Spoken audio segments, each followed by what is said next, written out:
Je me présente, je m'appelle Mohamed Fikrat, je suis ingénieur process et je vais vous expliquer mon parcours. Donc là, je représente Chemical Orgaform. J'ai eu mon master de génie des procédés bioprocédés pour la chimie, l'environnement et l'énergie en 2021.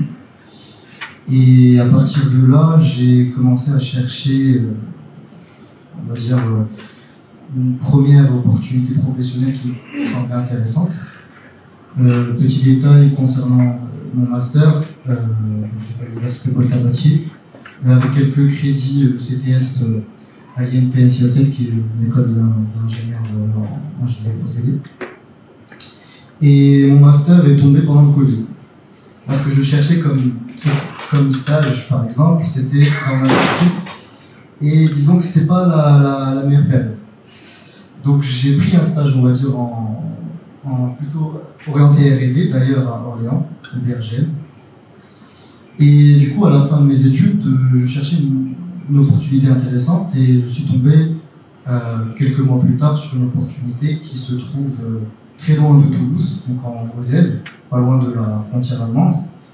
Donc une biotech start-up industrielle qui commence à s'industrialiser en pleine construction, fin de construction, à Fierenne, qui propose des solutions justement biosourcées, des alternatives biosourcées concernant des produits comme les acides carboxyliques. Et du coup, j'ai trouvé cette opportunité super intéressante. Donc, ce que j'ai fait, j'ai décidé de prendre ma Twingo, mes affaires, et de parcourir la France jusqu'en Moselle.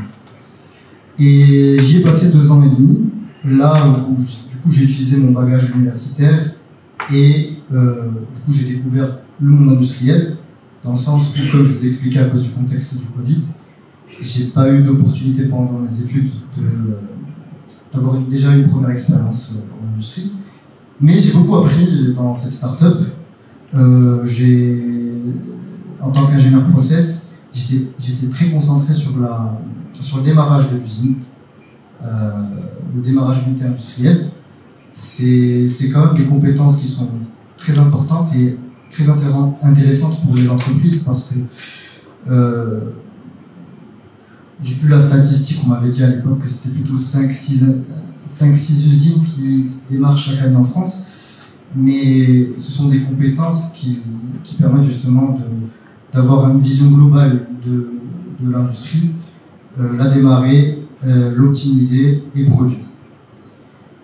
Donc au bout de ces 2 ans et demi, j'ai trouvé une nouvelle opportunité chez Chemical Orgaform.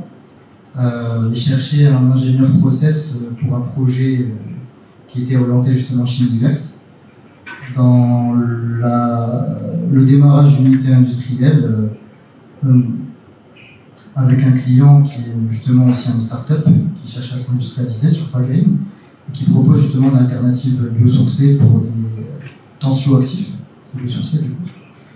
Et donc j'ai rejoint Orion Chemical Orgaform en septembre dernier dans le cadre de ce projet. Et pour présenter plus globalement Orion Chemical Orgaform, historiquement, classiquement, elle propose justement des adhésifs, des colles, des revêtements. Et depuis quelques années, elle a emprunté la direction de la chimie verte avec 2 projets, donc Renova qui est le recyclage de matelas, et depuis peu sur Fagreen avec la production de tensioactifs biosourcés. Et du coup, concernant mon rôle en tant qu'ingénieur process, ingénieur procédé, je suis dans... Donc il y a un côté, on va dire, mise en service des unités industrielles, il y a un côté opérationnel parce que vous êtes sur le terrain, votre environnement, vous encadrez des opérateurs dans le cadre d'une production, vous avez des objectifs de production qu'il faut atteindre, donc vous avez une partie où vous rédigez des modes opératoires, des formulaires, vous encadrez cette production-là, vous avez une partie aussi résolution de problèmes. Quand vous êtes dans une usine, il n'y a pas tout qui se passe bien, donc il faut essayer de comprendre le problème et le résoudre. Et évidemment, il y a un côté aussi optimisation. Je produis une quantité, je dépense tant en énergie, etc. Qu'est-ce que je peux faire pour améliorer le rendement, produire plus, dépenser moins d'énergie. Tout ça, ça fait partie de ce qu'un ingénieur process doit essayer de mettre en œuvre. Et donc, concernant les perspectives, un ingénieur process peut devenir responsable de production, responsable de process, responsable d'exploitation, chef de projet, si vous aimez plus les travaux neufs, comme justement ce dont je parlais, ce côté démarrage d'usine, démarrage d'unité industrielle. D'ailleurs, vous avez aussi quelques compétences transversales, vous découvrez aussi le monde de l'automatisme, de l'électricité, des instrumentations, etc. Et responsable opérationnel. Donc ensuite, concernant l'impact de mon métier, effectivement, comme je vous avais expliqué, on essaie d'améliorer la fiabilité des process, d'optimiser nos productions. Bien évidemment, aujourd'hui, il y a un enjeu très important, d'où le fait que toutes les entreprises s'orientent vers la chimie verte, parce qu'on essaie justement d'avoir ce côté éco-responsable, où on essaie de proposer des produits qui sont justement biosourcés, comme je l'ai indiqué précédemment, et évidemment réduire les risques, et comme je l'ai expliqué tout à l'heure, optimiser cette performance, tout en gardant cette productivité, cet objectif de productivité que chaque industrie a. Et puis voilà, si vous avez des questions, n'hésitez pas.